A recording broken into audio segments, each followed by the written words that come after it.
Hello, my name is Madison Roveda, and today we will be discussing vertical farming and climate resilience in the United States. I worked under the direction of Dr. Nathaniel Gabriel of the Geography Department here at Rutgers University. And so before approaching the case study I chose and the following discussion, I wanted to give a background on the key concepts that I base my analysis around.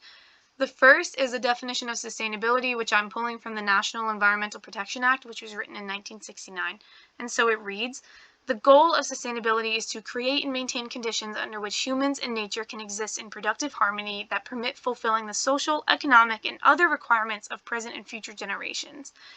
The reason I added this is because my questions framework is the EPA's 3 pillars of sustainability, which I then used to analyze AeroFarms, my case study, and so I really felt like we needed to understand what sustainability is and why the EPA created 3 pillars for it.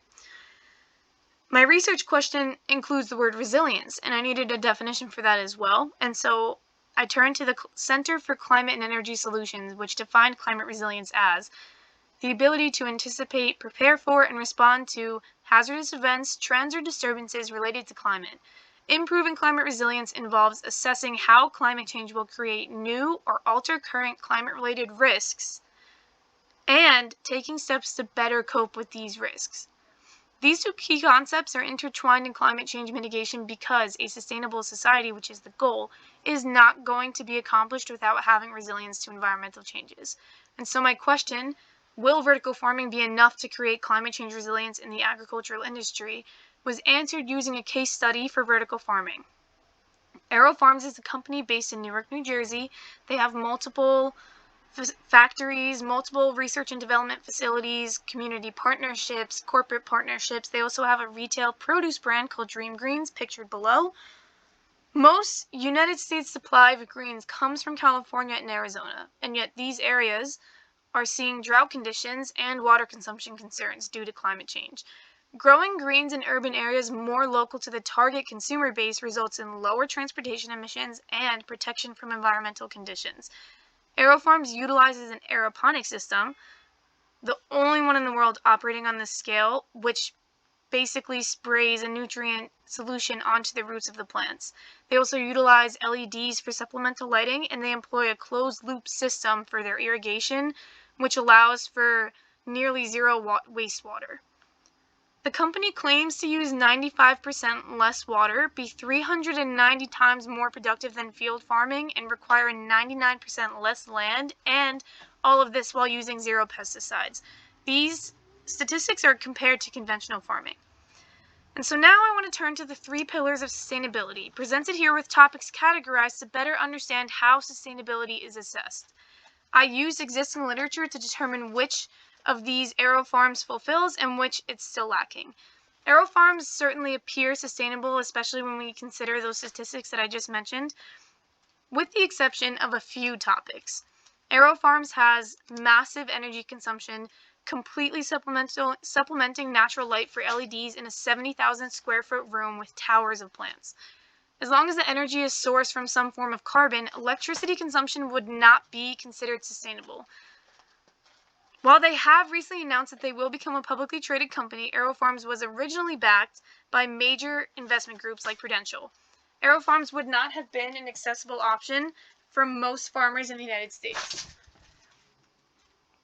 And the technologies that they employ are expensive to purchase and to maintain. For these reasons, vertical farming might be technically sustainable, but not necessarily culturally sustainable. It would be very difficult to replicate what AeroFarms was able to accomplish, and there are other agricultural practices with different methods that can be adopted perhaps earlier than major agricultural vertical farming. As you can see here, I circled in red the 3 areas where I think that AeroFarms slightly lacks. So AeroFarms represents one form of agriculture, vertical farming, and now I want to highlight a few other alternative agricultural forms that I discussed in my research. So regenerative agriculture encompasses a variety of sustainable practices such as cover crops, pasture cropping, conservation tillage, and way more to build and support the health of the soil. Community-supported agriculture can include growing smaller crops in empty, abandoned spaces in urban or rural areas. It can include community gardens and projects that support educating the public and also providing access to produce in food deserts.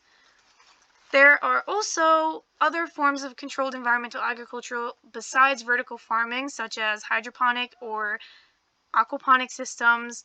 So they are not soil-based structures, but they also have soil-based greenhouse structures that are a possibility. Each of these has their own strengths and weaknesses when it comes to sustainability, but if all of the methods were utilized on a national scale, there would be an increase in climate change resilience. These practices are not necessarily as costly as vertical farming to start, and in some cases require significantly less equipment.